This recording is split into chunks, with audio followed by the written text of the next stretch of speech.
혹시 아빠 박수현 혹시 한 설명 해드려야 되나? 원래 저기 교수님 오시거든요. 이걸로 계속 몇 번? 네, 4번.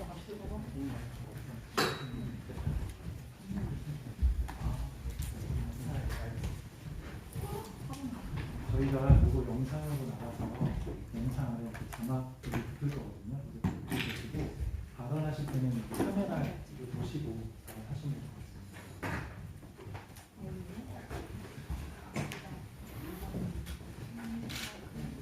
마이크. 네, 마이크 촬영한 동안에 바로 시작하는데 제가 설명드리겠습니다.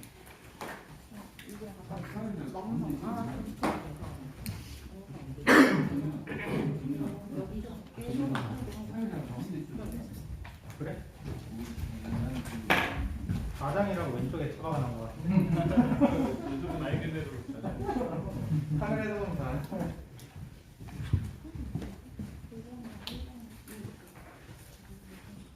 마이크 다 됐어요? 잠시만요. 네.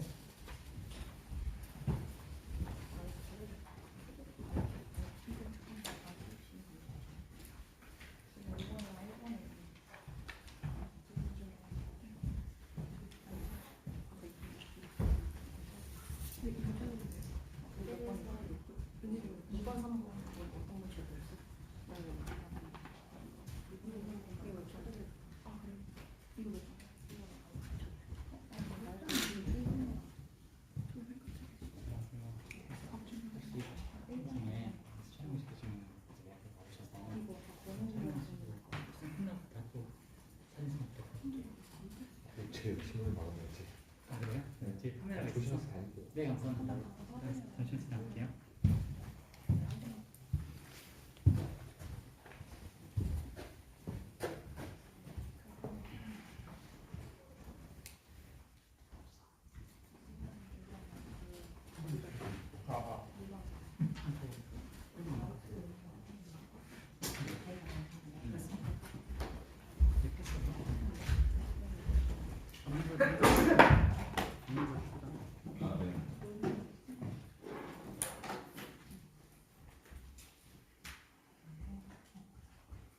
설명은 다 하시면 돼요.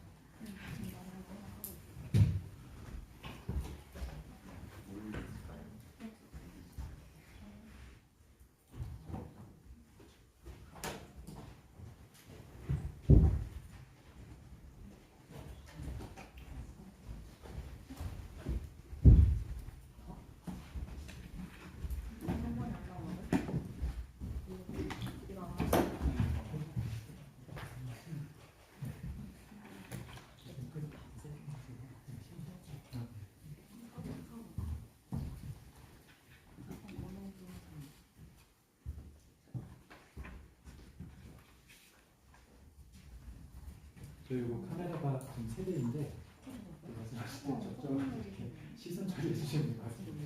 이렇게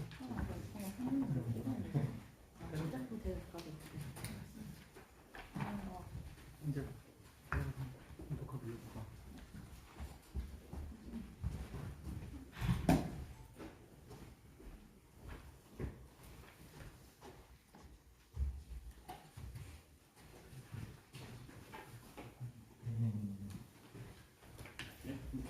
네, 시작해 주시죠.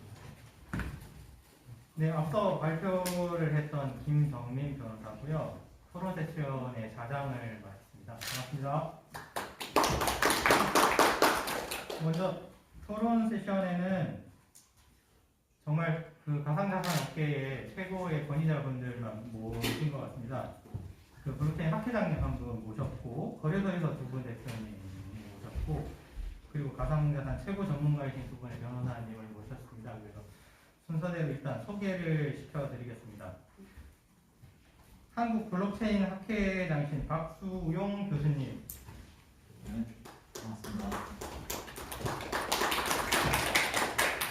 강명수 코인한 부대표님. 권호훈 차인건 법률사무소 파트너 변호사님. 박주현 법무법인 동진 변호사님. 한승환 시사거래소 대표님 모셨습니다. 네, 그 가상자산 거래소 신고가 마무리되고 참 지금이 그 대단한 변혁이 있을 것 같은 그런 시기인데 이렇게 토론 자리를 마련해 주셔서 정말 감사하다는 말씀을 드리고요. 먼저 그 시간이 제한이 있는 관계로 그 토론자분께서 이제 7분 이내로 토론해 주셨으면 좋겠고요. 그래서 제가 받은 이제 순서대로 먼저 이제 박수영 교수님께서 먼저 토론을 해 주셨으면 감사하겠습니다. 네, 저는 저 블록체인 학회장을 맡고 있는 서강대학교 컴퓨터공학과의 수영이라고 합니다.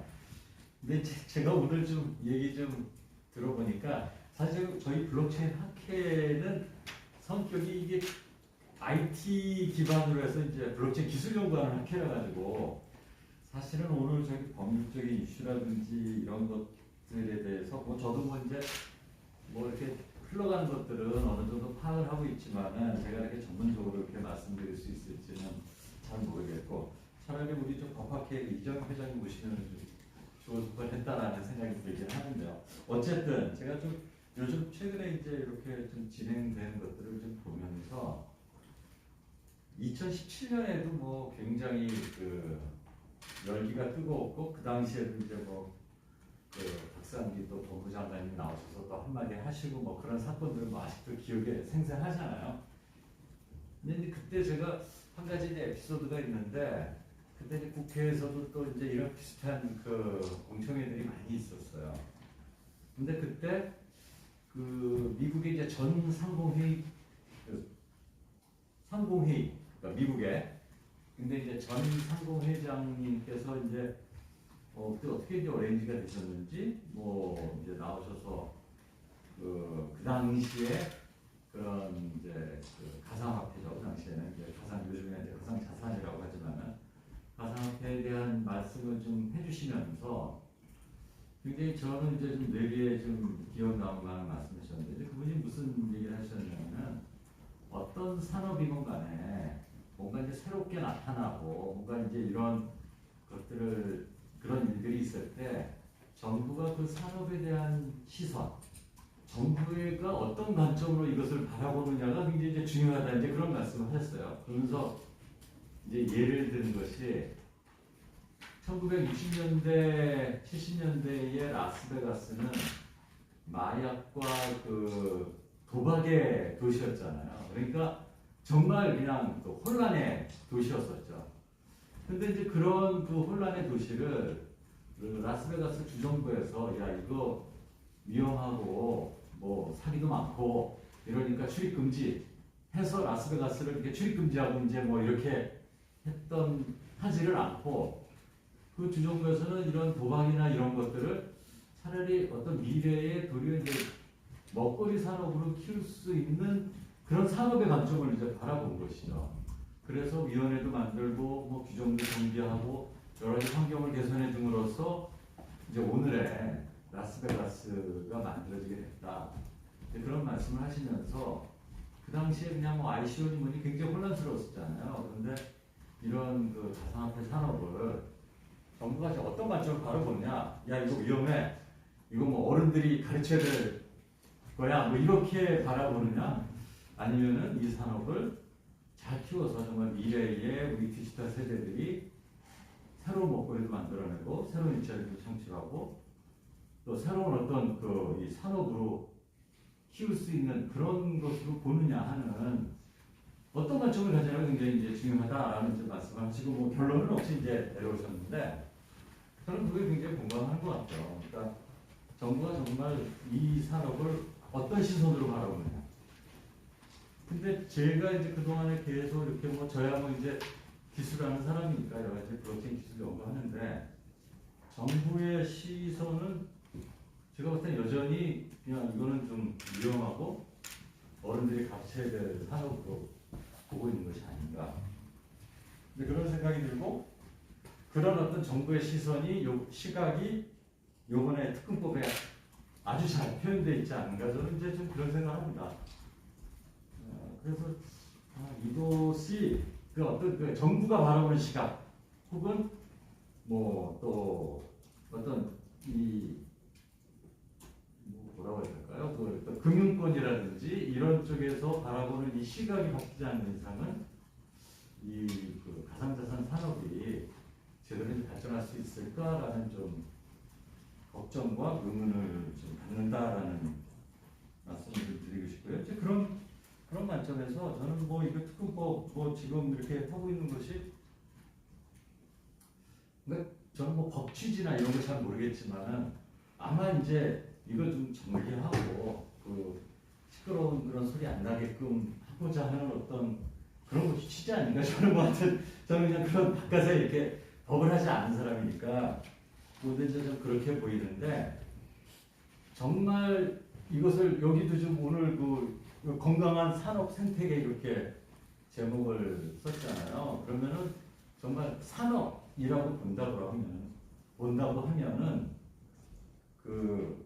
뭐 요즘 뭐 얘기한 업권법 혹은 가상자산 산업진흥법 이것이 먼저 사실은 있어야 될 것 같고 그래서 그 산업으로 인정을 하고 이것을 어떻게 진흥할지에 대한 고민을 하고 그렇게 진흥시키는데 어떤 걸림돌이라든지 어떤 이슈가 있으면 이제 그걸 갖다 좀 정리하는 이제 그런 것이 좀 필요하지 않는가 저는 어떤 그런 좀 생각을 하고요. 그래서 오늘은 뭐 이게 뭐 특검법이 신고제하고 해야 된가 뭐 이런 얘기를 좀 해달라고 하는데 저는 이거 자체가 좀 그 근본적인 취지라든지 아니면 이 산업을 바라보는 어떤 관점 자체가 좀 우리 그러니까 일반적으로 산업체에 있는 사람들이 봤을 때는 좀 다른 취지에서 나온 거라서 이게 정말 제대로 된 어떤 그 방향인가 하는데 좀 저는 좀 의심이 된다.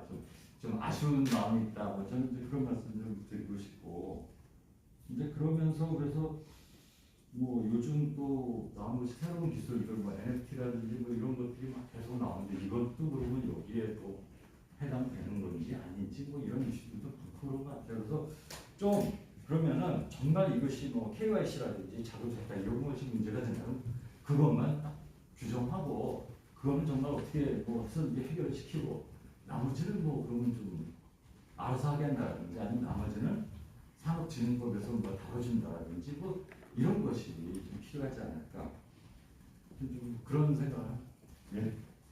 네, 교수님 말씀 잘 들었습니다. 그 토론 주제가 신고제, 허가제 이런 이슈도 있긴 있는데 교수님께서 가지고 계신 의견을 좀 자유롭게 전달해 주셨으면 좋겠다라고 해서 그 주제를 특정을 하지 않고 그렇게 토론을 부탁드렸습니다. 그 정부가 해야 할 일이 관점이 규제 쪽에 있지 않느냐라는 이야기를 많이 해주신 것 같고 진흥 쪽에 좀 신경을 쓰고 법 체계 자체를 좀 정리를 좀 잘 해야 되지 않나라는 쪽으로 말씀해 주셨고요. 그 이번에 이제 실명 계좌를 발급받고 신고를 한 코인원 원래는 대표님이 이제 모시기로 했는데 사정상 부대표님이 오셨습니다. 강명구 부대표님 말씀 토론 들어보겠습니다. 이제 어떤 내용에 대해서 말씀드리세요? 질문이 정해진 것 같지 않아요? 예. 그래서 이제 특근법상 이제 신고를 하셨는데 네. 코인원에서 그래서 그 신고 진행에 있어서 가장 문제가 되었던 부분이나 어려웠던 부분, 향후에 이제 거래소가 어떻게 투자자 보호 조치를 이어나갈 것인지 그런 관점에서 토론을 해주셨으면 감사하겠습니다. 네, 아마 저희 같은 경우는 이게 신고제라는 형태로 이런 과정이 임했었는데 아마 처음이다 보니까 이런 의혹들이 많이 있던 것 같아요. 그러니까 신고제이지만 허가제만큼 어려웠던 프로세스를 했던 것 같고요. 그리고 아직 결과는 나오지 않은 상태입니다. 신고 거부를 한 상태고 신고 투입까지 좀 기간이 남은 것 같아서 이제 겸허하게 기다리는 중이라고 보시면 될 것 같고요. 그리고 물론 이제 저희는 블록체인 산업에서 한 축을 담당하고 있다고 생각합니다. 거래소 비즈니스를 하고 있는데 좀 더 저희로서는 이제 이 건전한 투자 환경을 조성하는 것만의 목표가 있지는 않습니다. 추후에 다양한 블록체인의 스타트업들이 이제 쏟아져 나올 텐데 그 스타트업들한테 좀 더 좋은 기회를 주는 것이 좀 가벼워하는 게 저희 거래소의 의무라고 역할이라고 생각하는 부분도 있고요. 그 추후에 좀 더 이런 어법이 만들어져서 좀 건전한 이제 산업적인 관점의 생태계가 조성된다면 좀 더할 나위 없을 것 같습니다. 네. 네. 말씀 감사합니다. 지금 그 말씀을 좀 조심스럽게 해주셨는데 지금 그 4대 거래소에 종사하고 계시기 때문에 말씀을 좀 조심스럽게 해주시는 점을 좀 이해를 해주셨으면 좋겠고요. 네. 이제 그 앞서 발표에서도 있었지만 이제 신고라는 게 원래는 조건에 맞으면 100%다 수리를 해야 되는 게 원칙입니다. 행정법 상으로도 그렇고.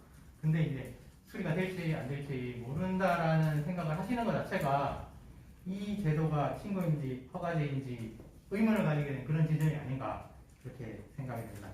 다음으로 이제 오늘 좋은 발표를 해주신 권호은 변호사님께서 토론을 해주시겠습니다. 네, 그 오늘 말씀드린 부분의 연장선이 될 것 같은데요. 가장 어려운 부분은 가상자산 사업자들이 느끼는 가장 어려운 부분은 법규의 보호성인 것 같습니다. 사실은 제가 금융위원회라든지 금융감독원 등 보도자료 등을 봤을 때 가장 좀 난감하고 당혹스러운 부분 중에 하나는 그 책임을 전부 다 민간에 이렇게 미루는 경우가 좀 있는 것 같아요. 그래서 가상자산이라고 한다면은 가상자산에 관한 투자 책임은 전부 다 민간에 있다라는 게 명확히 기재가 되어 있고, 그다음에 가상자산의 본질에 대해서 법적으로 굉장히 논의가 많은데 거기에 대해서는 바로 화폐도 아니고 그 증권도 아니다라는 식으로 선을 좀 명확히 긋고 있는 반면에 규제 자체는 그렇다면 어떻게 되는지에 대해서는 침묵을 하고 있는 상황입니다. 그렇기 때문에 가상자산을 활용하건 아니면은 뭐 다른 방식으로 사업을 진행하건 간에 이제 블록체인이라는 산업은 국제적으로 떠오르고 있고 계속 발전될 수밖에 없는 상황임에도 불구하고 국내에서는 아직까지 그 보호성이 해결되지 않고 있는 것이 좀 우려스러운 상황인 것 같고요. 저도 그 가상자산 사업자 신고 등을 다른 그 회사들과 많이 진행을 하고 있는데 거기에 그 과정에 있어서도 사실은 그 신고를 실제로 접수를 받는 분들이나 아니면 진행하는 분들이나 대체 어떻게 이거를 정의를 해야 될지, 가상자산이 무엇이고 사업자가 누구 이런 것들 정해야 될지가 좀 명확하지는 않은 상황인 것 같습니다. 아직까지는 그래서 거래소 위주의 규제가 진행되고 있지 않나 생각이 드는데, 사실은 가상자산과 관련된 산업은 거래소도 또 중요하지만 그 거래소의 사업이 전체는 아니다. 다른 블록체인 관련된 사업들이 중심이 돼서 움직여야 그 사업에서 발생하는 가상자산들을 거래하는 거래소들도 활발하게 이루어질 수가 있는 것인데 아직까지는 거래소의 규제가 좀 포커싱 되는 것은 좀 아쉬운 부분이고요. 그다음에 그 정부에서는 이제 저도 그 지금 현재 그 과기정통부의 산하에 있는 그 블록체인 규제 자문단에 있긴 하지만 명확하게 또 긋고 있는 부분은 선을 긋고 있는 부분은 블록체인 기술 발전과 관련된 부분은 과학기정통부에서 하고, 그다음에 그것과는 별개로 가상자산이라는 부분은 금융당국에서 한다라고 부분을 하고 있는데, 저는 그렇게 과연 이 산업이 이렇게 가르듯이 나눠질 수 있는지에 대해서 좀 의문이 있습니다. 최초의 블록체인 자체가 사실은 그 비트코인으로 설명이 됐잖아요. 그렇기 때문에 과연 이 사업이 어떻게 발전할지에 대해서는 좀 종합적인 판단이 필요함에도 불구하고 아직 정부 쪽에서는 지금 2021년 현재 시점까지도 명확하지 않은 가이드라인을 주는 것도 좀 아쉬운 부분이고요. 특히 마지막으로 말씀드릴 게, 오늘은 특근법 관련 논의가 있었는데 사실은 그 특근법은 아주 일부분입니다. 가상자산 관련된 부분 아주 일부분 불구하고 그게 모든 논의를 다 집어삼키고 있기 때문에 좀 비정상적으로 이 가상자산 또는 블록체인 관련된 논의가 이루어지고 있는 것 같고요. 앞으로는 조금씩 얘기가 나오고 있는 것 같긴 해요. 저는 그 블록체인이나 가상자산 관련된 것들이 특히 자본시장법의 증권으로 많이 포섭이 된다는 입장인데 그런 논의도 조금씩 나오고 있다는 것은 좀 긍정적인 부분인 것 같고, 앞으로도 좀 이런 기회들을 통해서 새롭게 어떻게 접근해야 되는지, 또 소비자 보호 입장에서 또 사회의 경제적인 입장에서 어떻게 하면 산업을 진행시킬 수 있는지에 대해서도 계속해서 논의가 이어나왔으면 좋겠습니다. 네, 변호사님 토론 말씀 잘 들었습니다. 그 핵심적인 부분을 지적해 주셨는데 이게 블록체인이라는 거는 하나의 도구에 불과한 거고 그 위에 산업들이 올라가서 돌아가는 게 이제 최종적인 목표라고 볼 수 있는데 지금 그 첫 걸음마를 이제 거래소에 대한 규제로 떼고 있는 것 같다. 근데 이제 이 상황에서 정부가 책임을 지려고 하는 것 같지는 않고 책임을 민간에게 미루고 있는 게 조금 문제고 지금 이제 거래소에 대한 이런 부분이 좀 정리가 되면 블록체인 산업 전반에 대해서도 정부가 강한 관심을 가지고 진행을 좀 해야 되지 않나 그런 관점에서 잘 설명해 주신 것 같고요.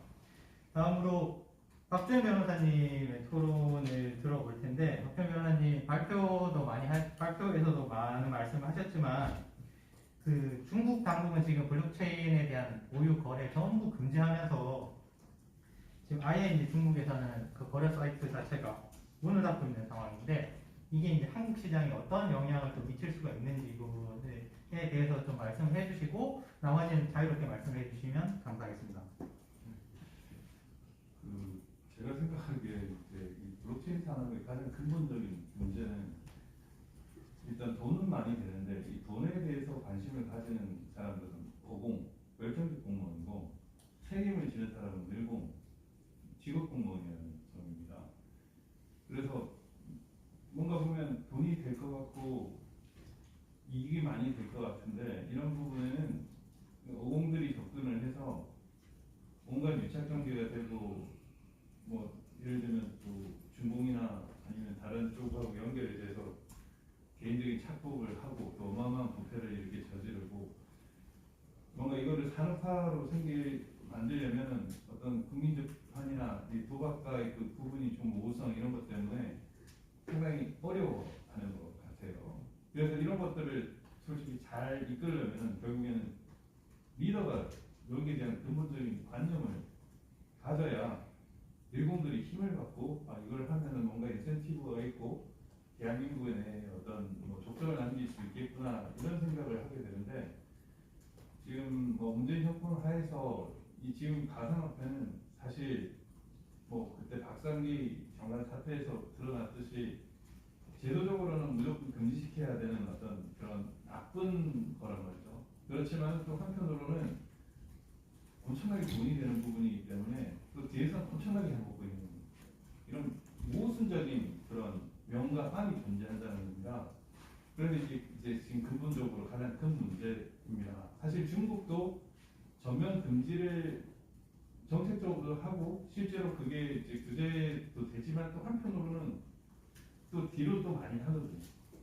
그게 또 한국에서 또 간접적으로 영향을 미치고 한국이 그런 규제에 있어서 뭐 금지시키려고 하지만 그것조차 안 되니까 많은 중국 대학들이 들어왔는데 사실상 이제 한국까지도 뭔가 규제를 하려고 하고 있고 전 정권과 중국과의 그 관련성도 워낙 크다 보니까 영향을 뭐 미치지 않을 수가 없죠. 그건 뭐 너무 당연한 것이고 사실 저는 지금 현재 정권 하에서 솔직히 아무것도 할 수 없다고 봅니다. 뭐 이제 임기 자체가 얼마 남지 않았는데 근본적으로 다음 정권에서 이 문제가 다시 이제 제대로 정리되지 않을까 이런 생각을 그렇게 하고 있거든요. 왜냐하면 생각이 없고 두 번째로는 시간이 너무 부족하고 그리고 뭐 임기만을 현상, 네임덕 뭐 이런 것도 마찬가지지만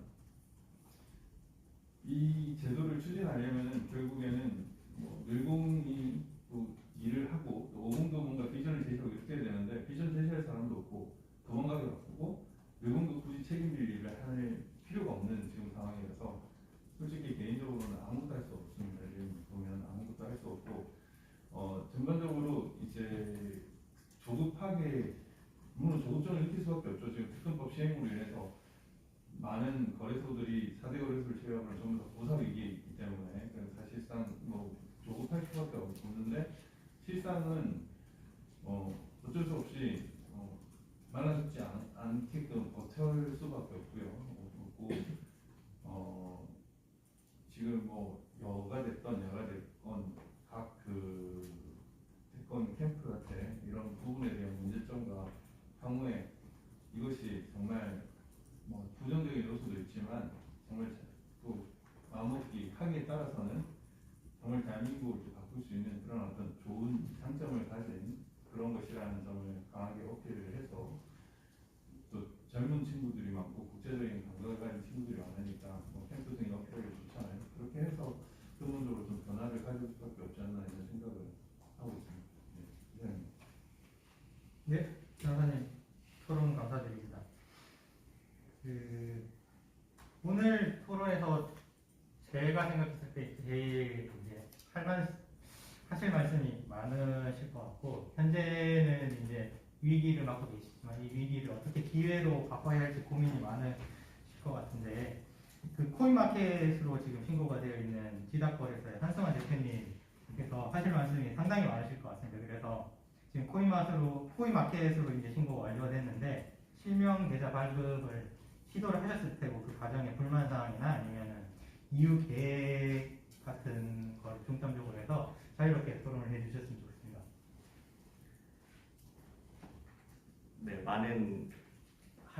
굉장히 많은 할 얘기들을 준비해 오지는 않아서 네, 그 오늘 주어진 토론 주제에 대해서 설명을 좀 같이 해보면 어떨까 싶은데요. 네, 투자자 보호 그리고 투자자 보호를 위한 제도화 네, 라는 부분인데, 결국에는 어떤 부분이 제도화가 되려면 제도적 체계와 구조가 갖춰져야 될 텐데요.